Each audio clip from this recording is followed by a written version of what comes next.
34. C'est un long chapitre juste après la mort de Sarah. Abraham a un souci, il veut s'occuper du mariage de son fils. Et il ne voudrait surtout pas que son fils Isaac prenne une femme parmi les Cananéens, parmi les étrangers qui vivent autour de lui. Il va donc demander à son serviteur, à son homme de confiance, de partir vers la tribu de son père et de ses ancêtres en Mésopotamie pour un long voyage et pour aller chercher une femme qui soit de son clan. Le serviteur va de suite dire, bon, et si jamais la femme ne veut pas venir avec moi, et Abraham va lui dire, voilà, Dieu va bénir cette entreprise, et si jamais la femme ne veut pas, eh bien tu es dégagé de ton serment.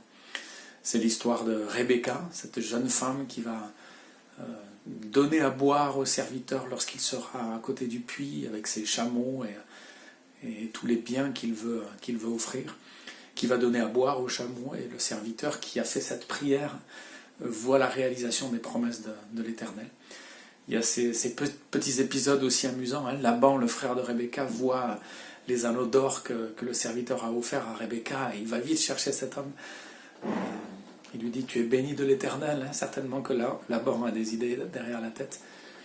Mais on va être surtout frappé par l'attitude de cette jeune femme, pleine de confiance, pleine de compassion, et qui va devenir la femme d'Isaac. À la fin du chapitre, on voit Isaac se promener, méditer. Il est vraiment en train de prier, de réfléchir.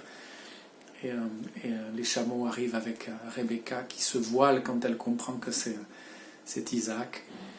Isaac va installer Rebecca dans la tente de sa mère.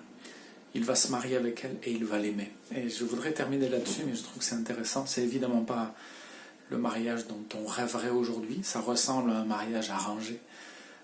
Rebecca n'a pas eu grand-chose à dire.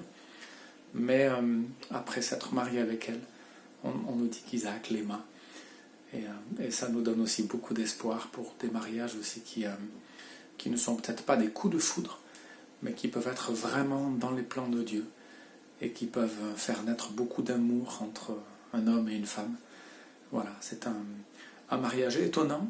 C'est la suite de l'histoire. C'est la vie d'Isaac qui se poursuit avec la rencontre avec Rebecca, son mariage. Mais c'est aussi une leçon sur ce qu'est véritablement l'amour. Il se peut que des mariages d'une certaine façon arrangés, qui ne naissent pas avec un coup de foudre ou avec de l'amour, deviennent vraiment des lieux d'amour et des expériences d'amour.